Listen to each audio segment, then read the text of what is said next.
Hi hello welcome back to my channel Jyothi talks. నేను మీ జ్యోతి శర్మ.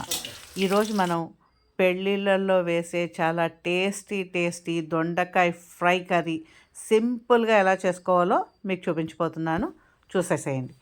వీటికి చక్కటి దొండకాయలు ఒక అర కేజీ తీసుకుని సన్నగా పొడుగ్గా తరుక్కోండి. వాటిల్ని పక్కనుంచేసేయండి. ఒక గిన్నె తీసుకోండి, అందులోకి 2 స్పూన్స్ శనగపిండి, 2 స్పూన్స్ బియ్యపిండి, కార్న్ఫ్లోర్ కూడా వేసుకుంటే వేసుకోవచ్చు. అది వేసుకోకపోయినా కూడా కొంచెం క్రంచీగా రావాలి అని అనుకుంటే 1 స్పూన్ బియ్యపిండే ఎక్కువ వేసుకోండి.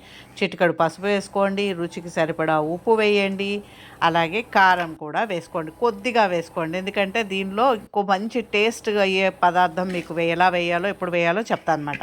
ఈ దొండకాయ తరిగి ఉంచిన ముక్కలన్నిటిని అందులో వేసి చక్కగా కలిపేయండి. నీళ్లు మాత్రం వేయకండి అనమాట.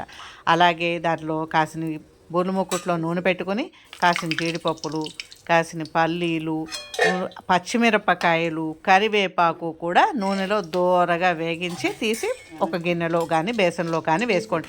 ఈ దొండకాయలు మనం ఫ్రై చేసి అందులో వేసుకోవడానికి. కూర అంతా వేసిన తర్వాత అంటే ఇవి పెద్దగా మాడిపోతాయి, ఎందుకంటే నూనె బాగా వేడెక్కేసి ఉంటుంది కాబట్టి.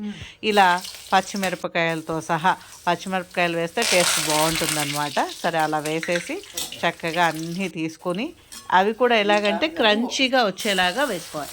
ఇక ఇందాక కలిపి ఉంచుకున్న దొండకాయల మిశ్రమాన్ని అందులో వేసుకోవాలన్నమాట.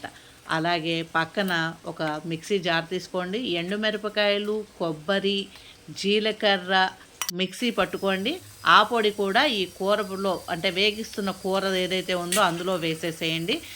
చక్కగా కొంచెం క్రంచీగా వచ్చేలాగా దొండకాయలు వేగించి అందులో వేసేయండి. మొత్తం కలిపి ఒకసారి పైకి కిందకి తిప్పండి.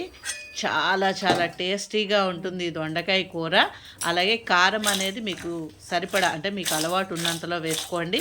కానీ అసలు కూరల్లో కారం లేకపోతే చప్పగా ఉంటాయి కొన్ని. అలాగే ఇవి సాంబార్లోకి వాటికి సైడ్ డిష్గా కూడా ఉపయోగించుకోవచ్చు. నా వీడియో కనుక మీకు నచ్చినట్లయితే లైక్ చేయండి, షేర్ చేయండి, సబ్స్క్రైబ్ చేయండి. పక్కనే ఉన్న బెల్ ఐకాన్ క్లిక్ చేయండి. నా వీడియోలు మీకు నోటిఫికేషన్ రూపంలో వస్తాయి. Thanks for watching my videos.